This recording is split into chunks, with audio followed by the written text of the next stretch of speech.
Hi, subscribe to the channel, new stories every day. Let's get started. My name is Leo Caldwell. I'm 33, a software developer living on the outskirts of Austin, Texas. My wife, Serena, 30, stays at home to look after our 4-year-old son, Caleb. From the outside, we seem like an average, comfortable suburban couple. I work long hours to provide for the family, and she manages our household and our son's day to day life. People always tell me I'm lucky to have a wife who dedicates herself so fully to raising our child, but I guess none of them knew the cracks forming under the surface. I can't pinpoint exactly when Serena grew distant. Maybe it was a gradual thing. All I know is one day I noticed she barely smiled in the mornings, didn't greet me with a kiss when I came home. And at dinner, she'd fidget with her phone or she'd seem distracted by something else. At first, I figured she was tired. Caleb can be a handful. But then there were the little signs, a phone hidden quickly whenever I entered a room, a secretive grin when she got certain text notifications, the hush-hush vibe around her chat apps. My gut told me something was amiss, a shift in her mood. As the weeks passed, her changes in behavior grew more obvious. She'd stay up late in our spare bedroom, supposedly doing online research for a parenting blog. But whenever I approached, she'd slam the laptop shut. Then she'd give me that forced, innocent look. I was just finishing up. Let's go to bed. On weekends, I tried to plan date nights, or at least watch a movie together, but she often declined, citing exhaustion. I know raising Caleb is no small job, but something else was pulling her attention when I pressed her. Is everything okay? You seem off. She'd shake her head, brushing me off. It's just the daily grind, Leo. Don't overthink it.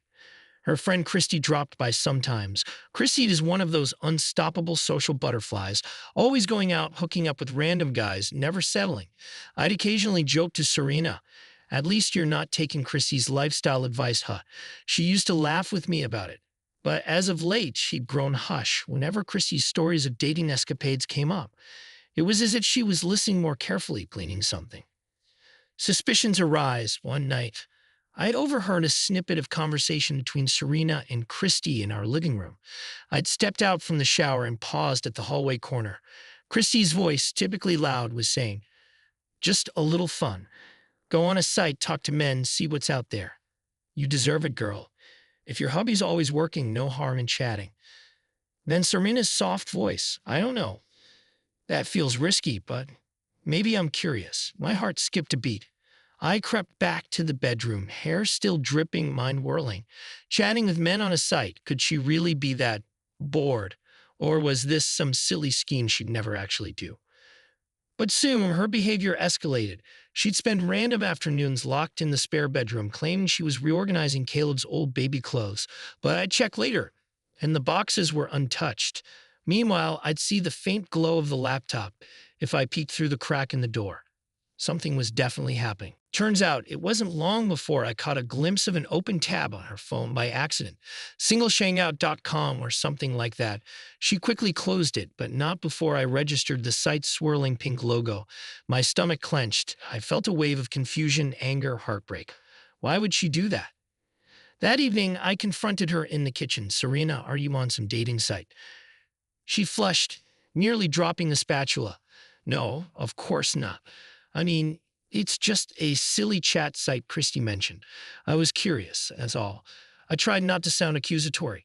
And you're flirting with random men. For what?" Her eyes flashed with annoyance. "Don't be dramatic, Leo. It's harmless. Just some conversation. I'm cooped up at home all day with a 4-year-old sometimes. I want adult interaction. That's it."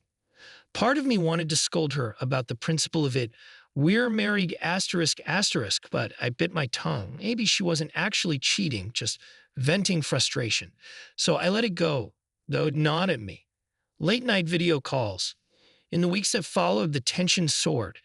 She'd stay up ridiculously late, well past midnight, in that spare bedroom, or sometimes in the living room with a laptop. I started noticing she wore nicer makeup. At night, with me already in pajamas, she claimed she was practicing a new beauty technique from YouTube, but I'd spot the half-lowered webcam on her desk. The chat windows quickly minimized when I came in. I confronted her gently once more. "Why the makeup at midnight?" She blared, defensive. "I like feeling attractive, okay. I'm not allowed to do that." "Of course you can," I said, perplexed. "But if you're up so late, how do you manage the day with Caleb?" She rolled her eyes. Don't worry about it. I manage. I didn't push further but confided in my best friend, Derek, who lived out of state but was just a phone call away. Derek told me it might just be her letting off steam, but be careful, man. The party where she found more. Christy invited Serena to a house party one Friday, apparently a crowd of singles, or as Christy called it, the no strings attached crew. Serena told me she was just going to help Christy set up, no big deal. But I later heard from a mutual acquaintance that she'd been seen chatting closely with some man for half the night. She came home late around 2 a.m., carrying her heels in her hands, reeking of wine. She insisted she was just being social. It was then I realized she might be taking it further, maybe collecting phone numbers or hooking up. But each time I asked, she acted offended. Don't you trust me? Or you'd think I'd do that? God, you're paranoid, Leo. I'd wander to bed, uncertain if my suspicions were driving me insane or if her secret quest for excitement was real. The online escalation. Over time, she shifted from texting to video calls. I'd see the bedroom door locked, hear faint murmuring or giggles. She claimed she was on a group call with her mommy friends, but her mommy group typically started at 8 p.m., ended by 9. Now, she'd be on calls until midnight, sometimes beyond. I'd try calling her phone from the next room. She wouldn't answer. Later, she'd say, "Oh, I left it on silent." One Sunday morning, while tidying the house, I caught a glimpse of her chat logs on the living room laptop. She had multiple usernames, some with flirtatious bios. My throat went dry reading the lines on a lonely mom needing excitement or no strings, just fun. My hands shook. This was no longer innocent chat. She was openly advertising herself. But it turned out that even these flirty chats weren't enough for her. She started doing video sessions, apparently pleasuring herself on camera for random men. I can't believe I typed that sentence. So humiliating. But from the traces I discovered, some leftover screenshots timed she forgot to close her browser, I realized she was seeking more intense experiences, possibly fueled by Christie's no big deal attitude. She was chasing a high from total strangers. I was, ironically, so busy working extra hours to provide for our family that I might have missed it all if not for small slip-ups. One night at dinner, she kept glancing at the clock, edgy. Caleb was telling me about a new dinosaur cartoon, but she hardly paid attention. "You okay?" I asked. She forced a smile. Yes, I'm fine. Just tired." After dinner, she told me she needed some time for herself, whisking the dirty plates away and barely kissing Caleb goodnight. When I tried to snuggle up to her on the couch, she made excuses. "I have a mild headache. Can we just do something tomorrow?" Then she vanished into the spare bedroom with her laptop. I knocked lightly an hour later, no response. Another hour, still no sign. Then I heard faint moans. My heart pounded. Was she on a call? Or was it just a video she was watching?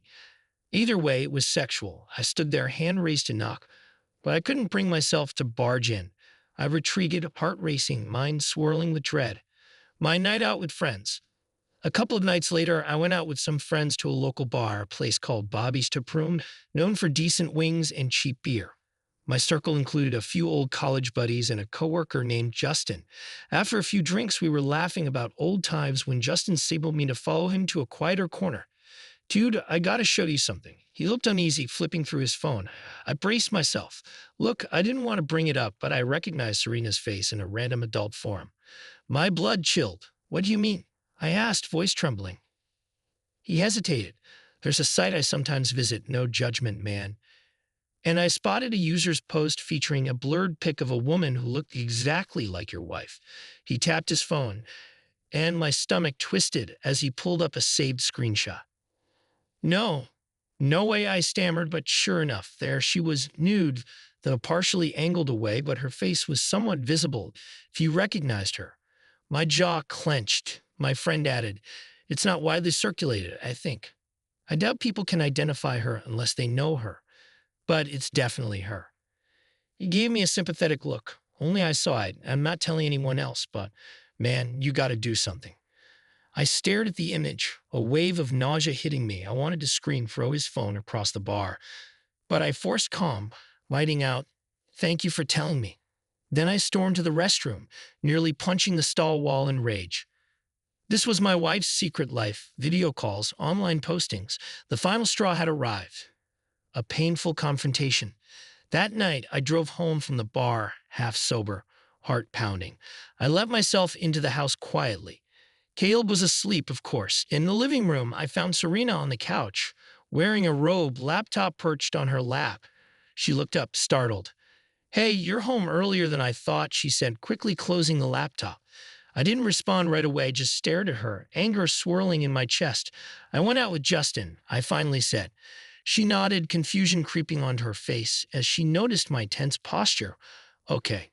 I clenched my fists, knuckles white. "He showed me a photo of you." Her lips parted. "Well, what photo?" "One you apparently posted online or gave someone to post asterisk asterisk." My voice shook with betrayal. "You're naked in it, partially." I recognized our bedroom curtains in the background. "Don't lie to me, Serena."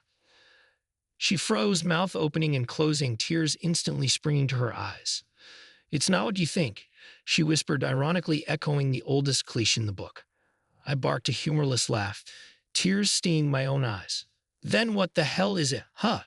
You've been doing what?" "Cam shows, photos. Why?" She set the laptop aside, stood up, and tried to reach for me. "Leo, let me explain." I stepped back. "No, you can't fix this with sweet talk." I motioned for her to stay put, not wanting her to come closer. "I've seen enough, Serena. I know about the men you've been talking to, the phone calls at night, the videos." She started crying fully then, shoulders shaking. "I was so lonely," she managed. "You're always working. Caleb's wonderful. But I felt stuck in this routine. Christy suggested these sites for harmless flirting. Then it spiraled, I guess." I swiped at my face, half laughing in disbelief. "Harmless flirting? You're basically sexting strangers and letting them post your pictures on adult forums." She shook her head fiercely. "Not all. Some men asked for pictures. I felt wanted, excited. I didn't realize it'd get posted." "You expect me to believe you didn't realize how the internet works?" I spat back. "Tell me the truth. Did you physically cheat?" Her eyes flickered with guilt. "No, I swear. I've never physically met up with them." "What about that party at your friend's place?" I pressed. "I heard rumors you were with someone all night." She rubbed her temples. "Nothing happened physically. We just flirted." I was left deciding if I believed her. Maybe she didn't cross that line in the real world, but mentally and emotionally, she was already gone. She used men online for excitement. She posted or allowed them to post pictures. She was intimately sharing herself with the entire internet. In my mind, that was already an irreparable betrayal. "Why, Serena?" I asked in a ragged whisper, tears threatening to fall. "We have a child together. We have a life. If you were unhappy, why not talk to me or do counseling?" She sobbed, collapsing onto the couch. "I was resentful, I guess. I felt neglected. Christy kept saying it was fun, just harmless." "But it's not harmless," I said. "You humiliated me and yourself." She peered at me with watery eyes. "I know. I'm so sorry, Leo. I got addicted to the attention." She paused, exhaling shackily. "I understand if you can't forgive me." The decision to divorce. I paced the living room, the weight of everything pressing down on me. She watched anxiously, tears streaking her cheeks. In the hallway, I glimpsed the family photos, me, her, and a tiny Caleb smiling. My heart ached. Finally, I turned to her, voice hollow. "Serena, I can't stay married to someone who does this." She closed her eyes, bracing herself. "Can we try counseling? I swear I'll stop." "It's too late." My voice trembled. "Do you realize a friend of mine saw your photo? Anyone could see it. Even my coworkers, our family." I swallowed thickly. "I deserve better than always wondering if you're hooking up on video calls at midnight." She started crying harder, trying to stammer apologies, but I cut her off. "I'll find a place to stay for now. We'll talk about custody for Caleb once I talk to a lawyer." "No, don't go." She jumped up, but I backed away. "At least let me keep the family together for our son's sake." "Our family is already shattered," I replied. "This was your doing." She wept, burying her face in her hands, but I felt strangely numb beyond heartbreak.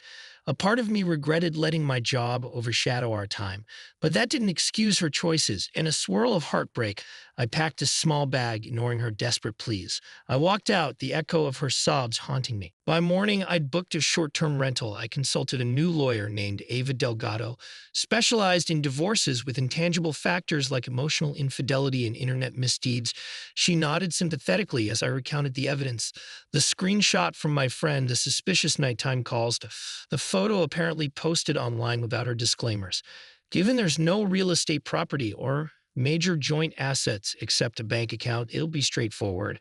Ava said, but we can argue moral grounds or online sexual misconduct as part of the cause. I just want out. I said, exhaustion heavy in my voice. I can't be in this marriage. We decided we'd ask for no spousal support either way since we both earn near the same. The main issue was custody of Caleb. Did I want full custody? I was torn. I might not have the time, but leaving him with her felt risky. Ava suggested 50-50 or me as primary if I can manage. Ultimately, we'd see if Serena contested or not. Final showdown. After a few days living out of the rental, I returned to the house one morning to gather more of my personal belongings. I found Serena in the kitchen, eyes red, presumably from crying or sleepless nights. She'd probably seen a process server or got a letter about the upcoming divorce. Caleb was at preschool. The house felt hollow with tension. Hey, she said softly, I hoped you'd come by. I'm just grabbing stuff, I told her. Ava is filing the paperwork. She sniffed. So that's it? Yes, I confirmed. That's it. Her chin trembled. I still can't believe I let it go this far. Chatting, flirting, it turned into something I couldn't control. She paused, and it felt good until it ruined everything. You liked it, I said bitterly, the attention, the adrenaline. She nodded tearfully. Yeah, I did. I never set out to cheat physically, but the lines blurred. It's all the same to me now, I said. You posted or allowed photos of yourself to go public, humiliated me in front of close friends. I'm sorry, she repeated for the 100th time. I'll sign the papers if that's what you want. I nodded. I'll talk to you about a custody arrangement for Caleb. She closed her eyes, tears rolling down. I messed up so badly. I grabbed the duffel bag with my clothes, ignoring the lump in my throat. We both messed up in different ways, maybe, but you took it to a place I can't follow. She exhaled a shaky breath, then said quietly, if you need me for anything, just let me know. Right, I said curtly, slinging the bag over my shoulder. I'll see you. And I left. Epilogue, a new life. A month later, the divorce was well underway. Serena didn't contest. She admitted to wrongdoing. We ended up with a workable joint custody schedule for Caleb, who was heartbreakingly oblivious, just wanting mommy and daddy to live together. I spent hours reassuring him we both love him, but we're not living together. It's the hardest part of the entire ordeal. My friend Justin apologized for the trauma that revealing that photo caused me, but I thanked him for at least letting me know the truth. I'd rather be stunned by honesty than live in a fool's paradise. As for Serena, rumor has it she's still active online, though maybe less brazenly. She does the minimum needed to maintain the facade of normalcy. Meanwhile, I'm living in a small townhouse near the office focusing on healing. Some days I'm sad, remembering simpler times, our wedding day, the joy on her face when Caleb was born. Other days, I'm angry, cursing the day she discovered those chat sites. But mostly I just feel relief that I'm no longer trapped in illusions. In a moment of surprising humor, one of my colleagues joked, at least you get to skip the awkward dinner with her parents at Thanksgiving. I forced a laugh. True enough, I guessed. Now I have the freedom to form new relationships, maybe with someone who respects me enough not to troll the net for thrills. I can't say I'm over it entirely. Betrayal leaves scars, but I can say I'm not carrying her secret anymore, not ignoring that gut feeling. I faced it head on and took steps to protect my dignity, and that's something we might not have ended happily. But I can still find my own peace. Maybe one day I'll even find real love again, built on trust and honesty. For now, it's me and Caleb forging ahead, and that's enough.